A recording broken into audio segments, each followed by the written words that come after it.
જય શ્રી કૃષ્ણ ભક્તજનો, આજે હું તમને સંત ચરિત્ર સંભળાવું છું. તેમાં સંભળાવું છું વ્યાસ મહર્ષિ. તો ચાલો આપણે સાંભળીએ. પરમાત્મા શ્રી સંતરામ મહારાજ સત્ય અને આનંદ સ્વરૂપ છે. વેદોમાં પરમાત્મા સત ચિત આનંદ સ્વરૂપ છે એમ વર્ણન આવે છે. સતનો અર્થ છે જે ભૂતકાળ, ભવિષ્યકાળ, વર્તમાન કાળ ત્રણેય કાળમાં બિરાજે છે, જેનો કોઈ દિવસ નાશ થતો નથી. આ સંસાર ભૂતકાળમાં હતો તે આજે નથી, ભવિષ્યમાં રહેશે નહીં. સંસાર ક્ષણ ક્ષણમાં બદલાય છે. પરમાત્માનું સ્વરૂપ સદાકાળ એક સરખું રહે છે. પરમાત્મા સત્ય છે. પરમાત્મા ચિત ચેતન સ્વરૂપે છે. પરમાત્મા પ્રકાશમય છે. જ્યાં પરમાત્માનો પ્રકાશ આવે છે ત્યાં અજ્ઞાનરૂપી અંધકાર આવતો નથી. માણસ મોટી મોટી જ્ઞાનની વાતો કરે છે, પણ 5-10 મિનિટમાં તે અજ્ઞાની બની જાય છે. ભગવાન આનંદ સ્વરૂપ છે. પૂર્ણ પ્રસન્નતા, પૂર્ણ શાંતિ તેને આનંદ કહે છે. જેમનું સ્વરૂપ સુંદર છે, સ્વભાવ સુંદર છે, ક્રિયા સુંદર છે, તેમને ઈશ્વર કહે છે. ભગવાનનું સ્વરૂપ અતિ સુંદર છે. જેમના દર્શનથી મન શાંત થાય તેને સૌંદર્ય કહેવાય. ભગવાનની સુંદરતાનું વર્ણન શબ્દો કરી શકતા નથી.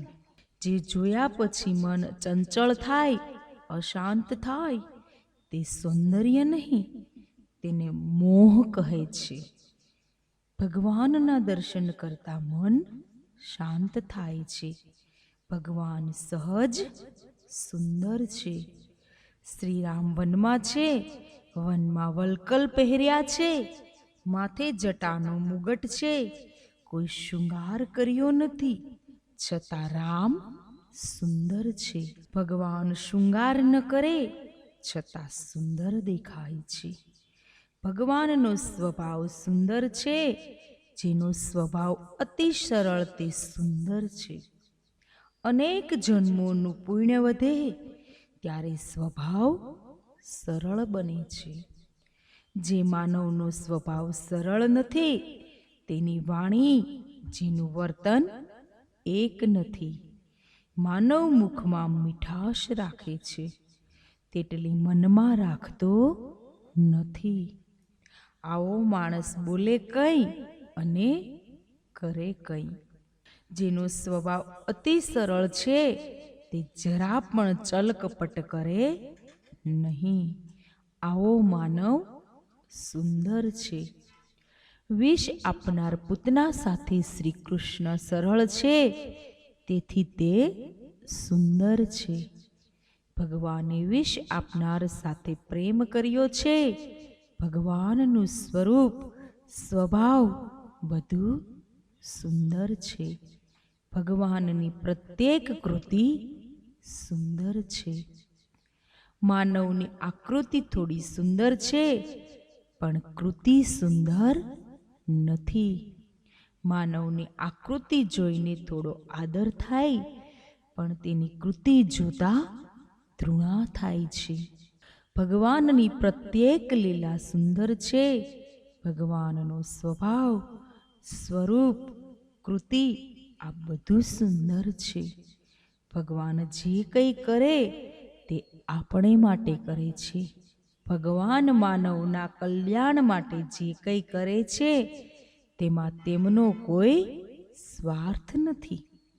તેમની કોઈ સુખ ભોગવવાની ઈચ્છા નથી. સૂર્યને દીવાની જરૂર પડતી નથી. જ્યાં સૂર્યનારાયણ પ્રગટે ત્યાં અંધારું આવી ન શકે. પ્રકાશમય આનંદ સ્વરૂપ પરમાત્માને કોઈ સુખ ભોગવવાની ઈચ્છા નથી. સર્વ જીવોનું કલ્યાણ કરવા પરમાત્મા જગતમાં આવે છે. જગતમાં ઘણા જીવો અજ્ઞાનથી દુઃખી હોય છે. સાધારણ માનવને એટલું દુઃખ છે તે સમજે છે. મારી પાસે થોડા પૈસા છે, મારે બંગલો નથી. પણ માનવીની આ ભૂલ છે. દુઃખનું કારણ અજ્ઞાન છે. સમજણમાં બહુ સુખ છે. વ્યાસ નારાયણે જ્ઞાનાવતાર છે. વ્યાસ નારાયણે અતિ દુઃખ સહન કરીને આપણને જ્ઞાન આપ્યું છે. બદ્રીનારાયણ હિમાલયના ઉત્તુંગ શિખર પર આવેલું તીર્થ છે.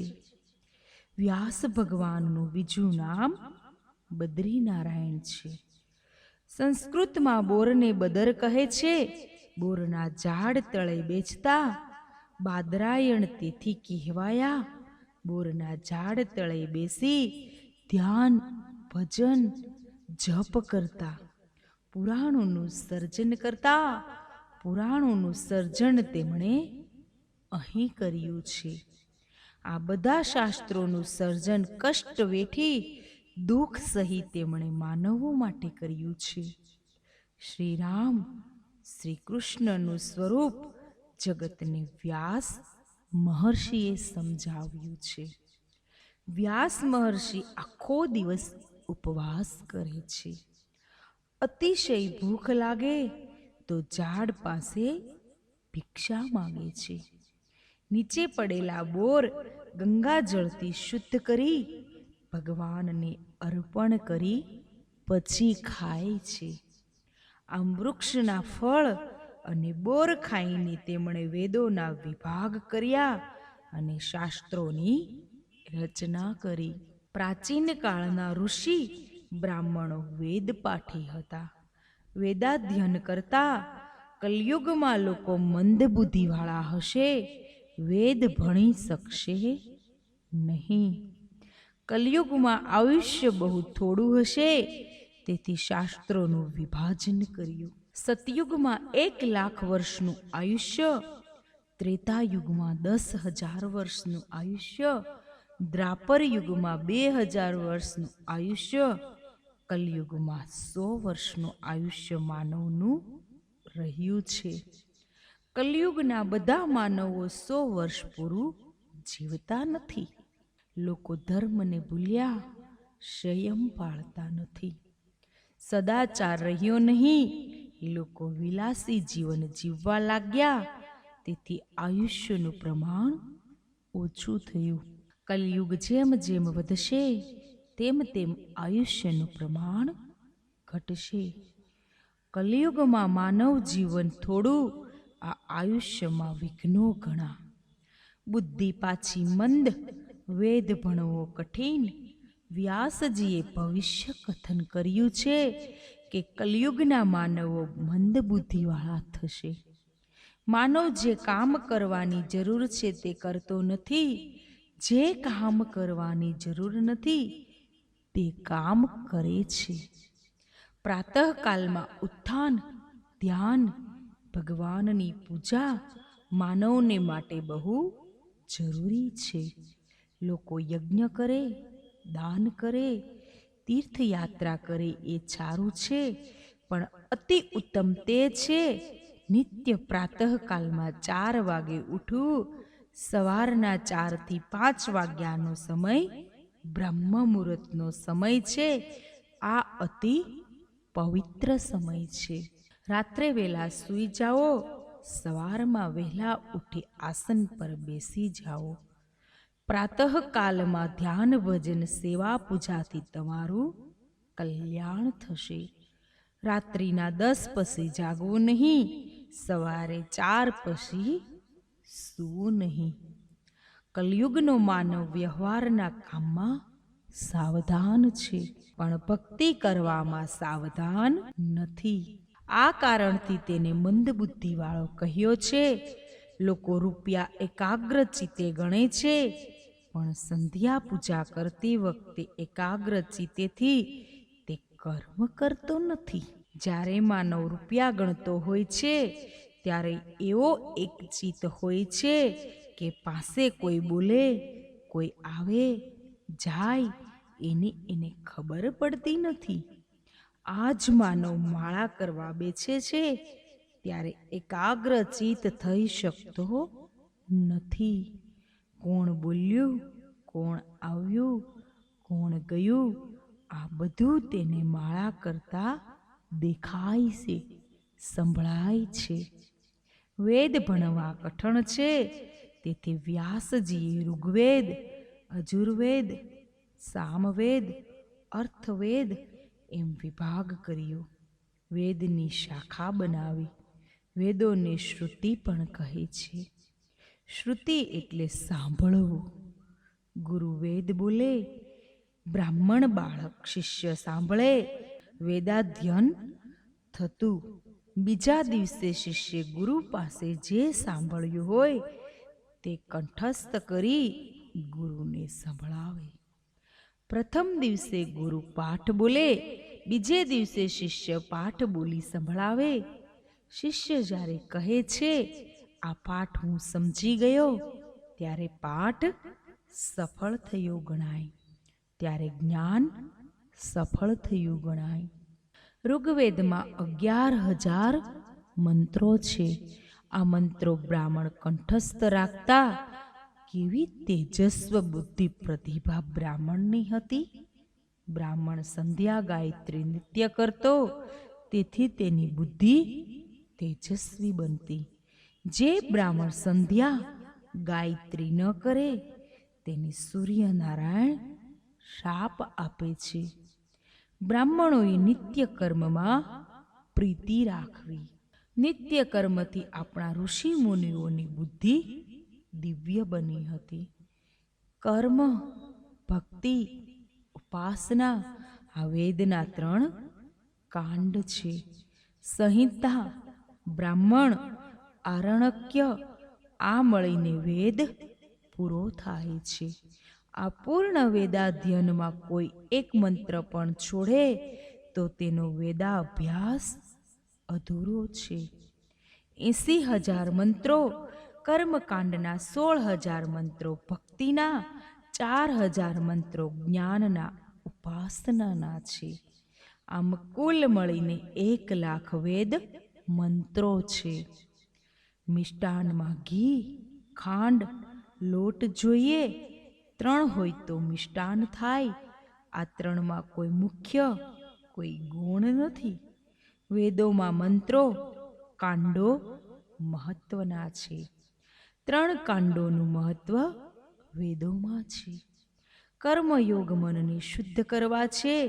કર્મયોગ કર્યા પછી જ્ઞાન, ભક્તિ કરવામાં આવે તો સફળ થાય છે. જેનો જે ધર્મ, તેણે તે ધર્મ કોઈ દિવસ છોડવો નહીં. એક દિવસ ઘરમાં ઝાડુ નહીં કાઢીએ તો ઘરમાં કચરો રહી જશે, ઘર બગડશે. એક દિવસ સંધ્યા પૂજા નહીં કરીએ તો બુદ્ધિ બગડી જશે. કર્મયોગની જીવનમાં બહુ જરૂર છે. કેટલાક પોતાની જ્ઞાનમાં આગળ વધેલા માને છે, પોતાને જ્ઞાની માને છે. ધ્યાન નિત્ય કરીએ છીએ તો કર્મ કરવાની જરૂર નથી એમ કહે છે. આ બરાબર નથી. જે દેહ ભાનમાં છે, જેને હું સ્ત્રી છું, હું પુરુષ છું એવું યાદ છે, તેને નિત્ય કર્મની, ધર્માચરણની બહુ જરૂર છે. જેનું મન ભગવાનમાં મળી ગયું એવા ધર્મ છોડતા નથી. જેને ભગવાને મોટા બનાવ્યા તેનું જીવન પવિત્ર ગંગાજળ જેવું હોવું જોઈએ. નિત્ય કર્મ સદા કરવું જોઈએ. સંતોની બધી ક્રિયા જ્ઞાનમય, ભક્તિમય હોય છે. વાસણ માંજીએ નહીં તો તેના પર કાટ ચડી જાય છે.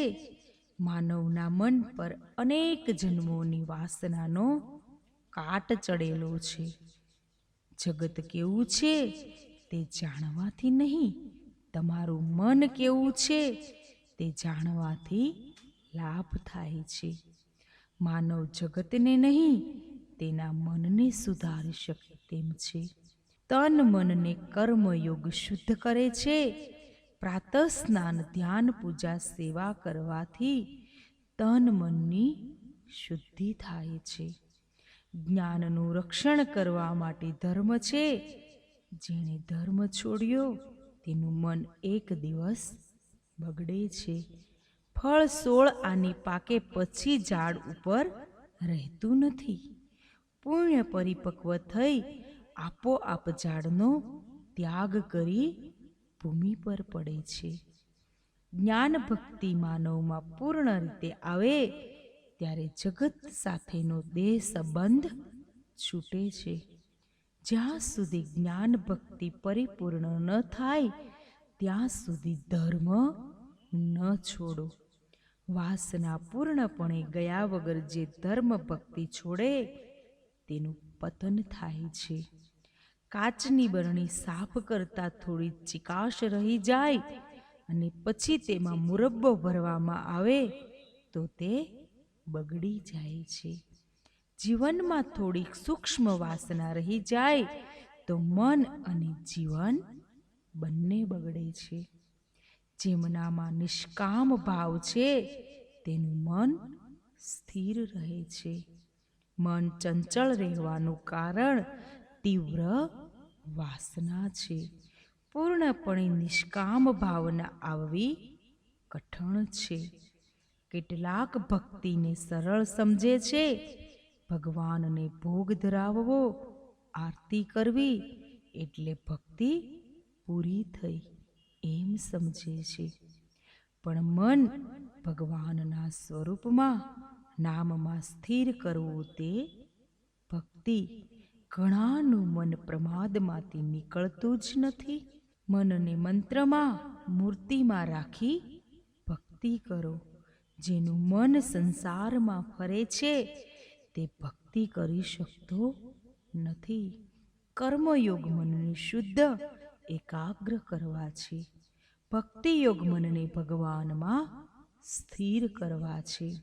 ભક્તિયોગથી જ્ઞાન પ્રગટ થાય પછી સર્વત્વ પરમાત્માના દર્શન થાય છે. ભક્ત કર્મ કરી શકતો નથી. કર્મ, ભક્તિ, જ્ઞાન વેદોમાં આ ત્રણેયનું સરખું મહત્વ છે. તેમાં કોઈ ગુણ નથી. વ્યાસ મહર્ષિને કલયુગનું દર્શન થતું હતું. કલયુગ અંગે તેમણે ભવિષ્યવાણી કરી છે. કલયુગમાં અર્થ અને કામમાં લોકોનું જીવન પૂર્ણ થશે. આનાથી માનવ આગળ જશે નહીં. સ્વેચ્છાચાર વધશે. સ્વેચ્છાચારમાંથી દુરાચાર ઊભો થશે. આજના લોકો પરદેશનું અનુકરણ કરવા લાગ્યા, તેથી સદાચાર ગયો. શાસ્ત્ર અને સંત સંમત આચાર તે સદાચાર. માનવનું જીવન શાસ્ત્ર અને સંત સંમત હોવું જોઈએ. સદાચાર એ જીવનનો પાયો છે. આજે સદ્વિચાર બુદ્ધિમાં ટકતો નથી, કારણ જીવનમાં સદાચાર રહ્યો નથી. આચારને પ્રથમ ધર્મ કહ્યો છે. ભારત ઋષિ મુનિઓનો દેશ છે. આપણે ઋષિના બાળકો છીએ. બીજા દેશો ભોગ પ્રધાન છે. ભારત ભક્તિ પ્રધાન છે. આપણા ઋષિઓએ પ્રબોધેલો સદાચાર ભૂલશો નહીં. કલયુગમાં સ્વેચ્છતા જોવા મળે છે, પરંતુ પવિત્રતા રહી નથી. સ્વચ્છંદતાનો સંબંધ શરીર સાથે છે. પવિત્રતાનો સંબંધ મન સાથે છે. તાંબા પિત્તળના વાસણો પવિત્ર છે. તેમાં પકાવવું, ખાવું જોઈએ. સ્ટીલ, લોખંડ અપવિત્ર છે. તેમાં પકાવવું નહીં, ખાવું નહીં, પીવું નહીં. સ્ટીલના, લોખંડના ચકચકિત વાસણો જોઈ તેમાં ખાવા માંડ્યા. તેથી બુદ્ધિ લોખંડ જેવી થઈ. પરિણામ એ આવ્યું, હૃદય કોમળ રહ્યું નહીં, પથ્થર જેવું જડ થયું. કલયુગમાં લોકોને ગમે તે માર્ગે પૈસો કમાવો છે, સુખ ભોગવવું છે. માનવનું જીવન અર્થ અને કામમાં પૂરું થાય છે. આ પરિસ્થિતિ જોઈ વ્યાસ મહર્ષિને ચિંતા થઈ. તેમની ચિંતા એ છે કે આ પ્રકારે લોકો જીવન જીવશે તો તેમનું શું થશે?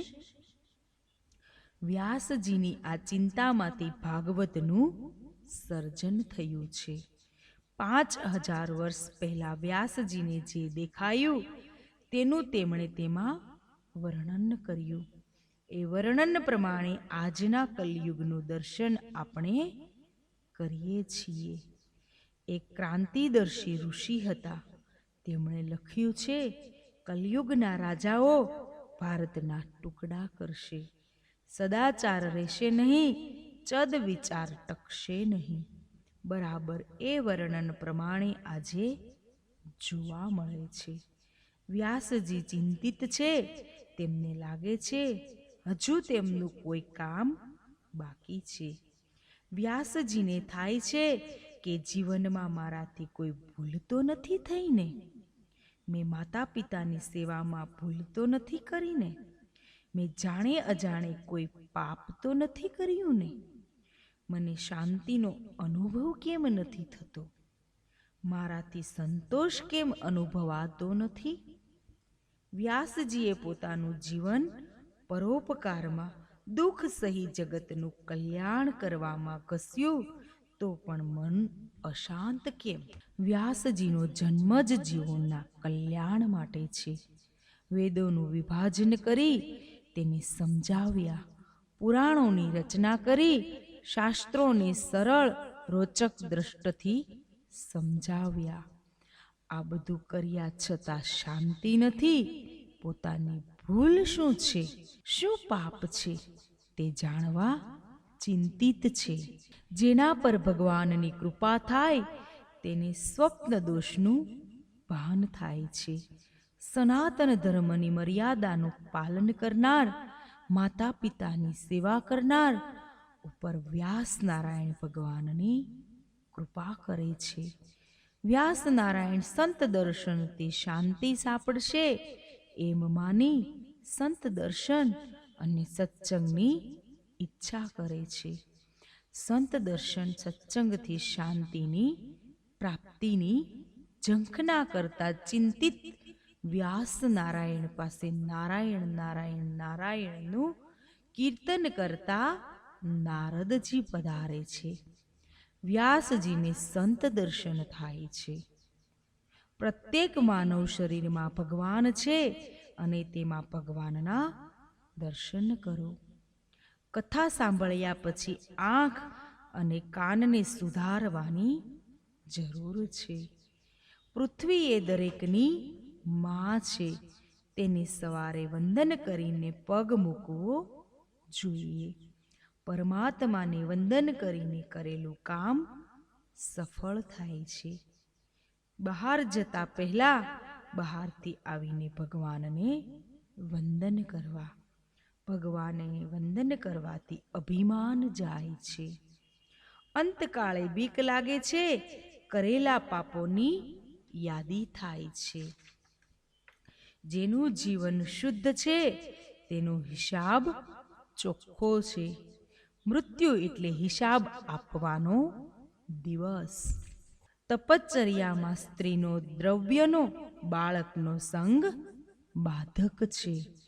પરમાત્માની કથા વારંવાર સાંભળશો ત્યારે પ્રભુ પ્રત્યેનો પ્રેમ ભાવ જાગશે.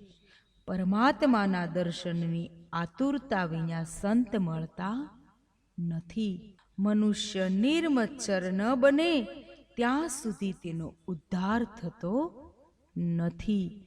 જય શ્રી કૃષ્ણ.